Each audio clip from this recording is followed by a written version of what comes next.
Alright, so one last video here. The final two places I stopped at this weekend.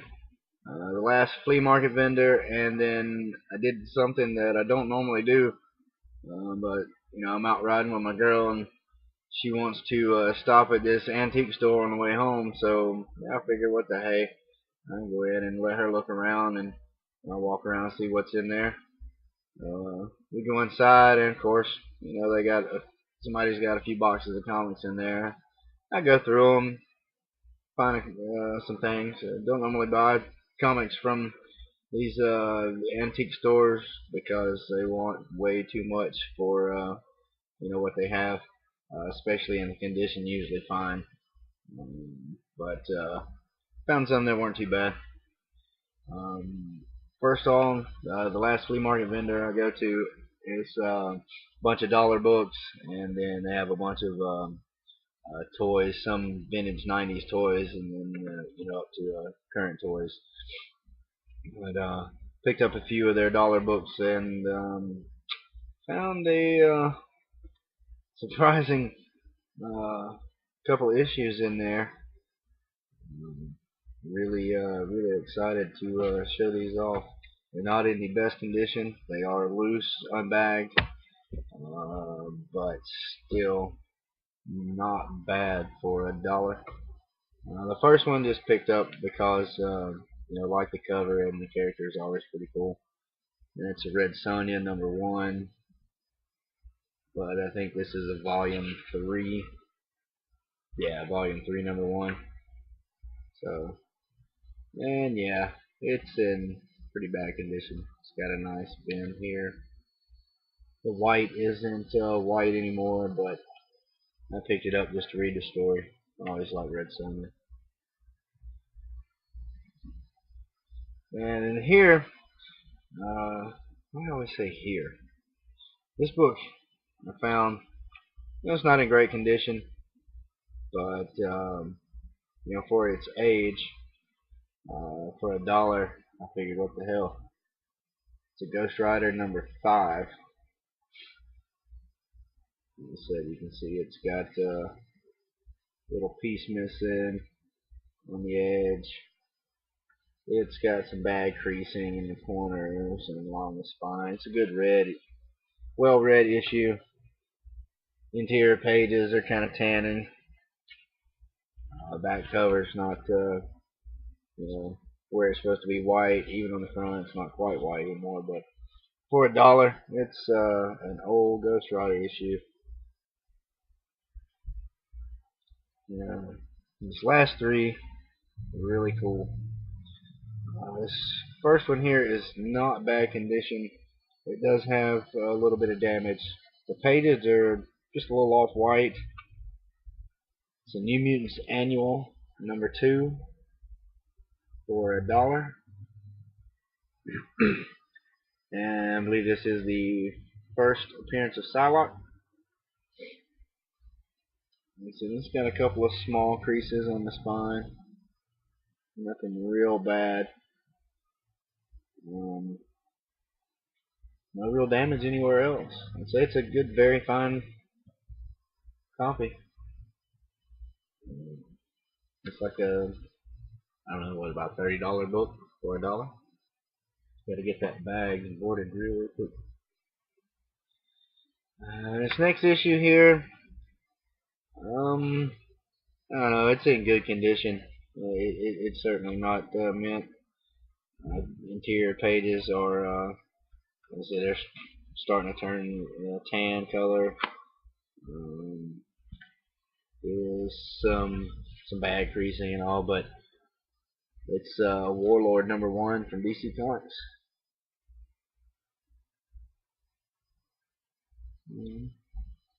Not too bad.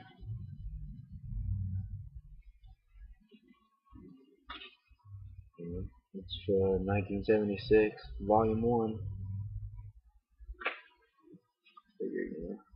It's a good key issue for $1, even in low grade. Feels like there might have been a little bit of water damage through here. But what the hell? And this last issue here from this vendor, I was really excited to find this, even in a little lower grade condition. I'd say it's still very good VG plus. The cover doesn't have any real major damage. Small creasing along the opening edge. Interior pages are off-white. It's Amazing Spider-Man number 194. First appearance of the Black Cat. And unfortunately it is, I believe, the direct market edition. You see the line going through the barcode. That's not a marker. That's actually the way it's printed. The worst damage on this is the back cover. You can see it's been folded a little here. It's slightly creased. It's not a real heavy crease yet, and I gotta get this bagged and boarded, and hopefully that will press some of that, put that in one of my boxes that's full, bagged and board. Hopefully the weight and the pressure from the other comics will help press that out a little bit more. But overall it's an $85 book, I believe, in near mint in the Overstreet Guide. I paid $1. Yeah, I'd say it's probably about 15 bucks. Like I said, it's a VG, at least what I consider a VG. So it's not bad. Now these next books picked up from, there's 5 books from the antique shop. Most of their books are way too expensive for the condition they were in. They had some pretty good issues, but I'm not paying $50 for a very good copy of almost anything, unless it is like a super key #1 or something. But there wasn't anything. It wasn't like an X-Men #1 with the in crappy condition that he was asking 20-30 bucks for, or anything like that. I wish. Just some random issues that were kind of older from the 60s. But I did find a few things. First was they had marked for $4. It's a Marvel Presents #4, Guardians of the Galaxy. It's the second issue in their solo appearances. It's not bad. It does have this damage up here at the top. You can see a couple of small pieces missing, but they're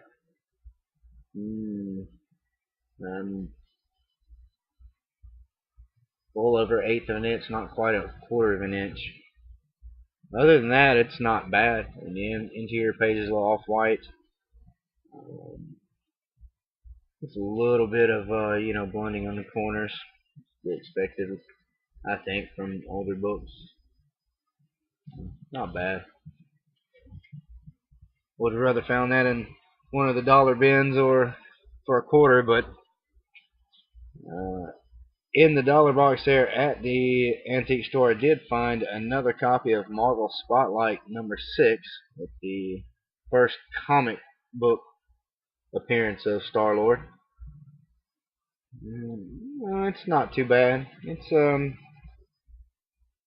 a VG copy.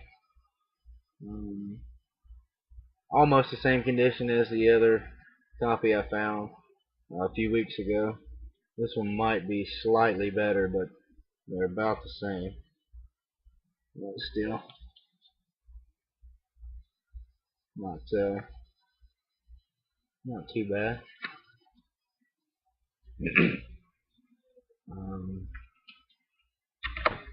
Did find a copy of Omega the Unknown #2. Still looking for that number 1 for this series.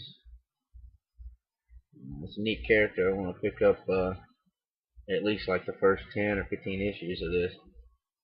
And it's got a little piece in the corner, just a small piece missing. Again, it's a little bit less than 1/4 of an inch. There's a little staining on this back corner, but it's not bad. It's off-white pages. And this one was $1. And this was marked $2. All in all, it's not bad shape. There's a small little tear right here, but it's a copy of Machine Man number 1. That awesome Jack Kirby cover. It says right here, I don't know if you can make that out. It's a little tear, about 1/4 of an inch tear, and it's a little crease here on the arm, a couple little spots here and there at the bottom and along the spine, but you know, not terribly bad. Good VG copy, I think, for $2. And this comic it was only marked $4. It's not in great condition, but I'd say it's a low mid grade, maybe a fine minus. It's Black Goliath number 1. I figure it's a good Bronze Age key to have. Not in bad shape, at a pretty decent price, $4.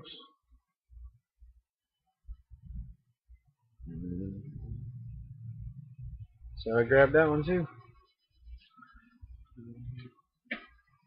Yeah. Check out my Boba Fett shirt. See Michonne. I won that in the one of those claw games. Cost me 50 cents. So I got her looking over my shoulder. So everybody stay in line. Just kidding. Anyway, so that's the last video from this weekend. I appreciate everybody's views so far, and all the comments. Keep them coming. I appreciate everything. If you'd like to, hit me up with a like or some comments, I'd appreciate it. And as always, y'all guys take care, and we'll catch you later.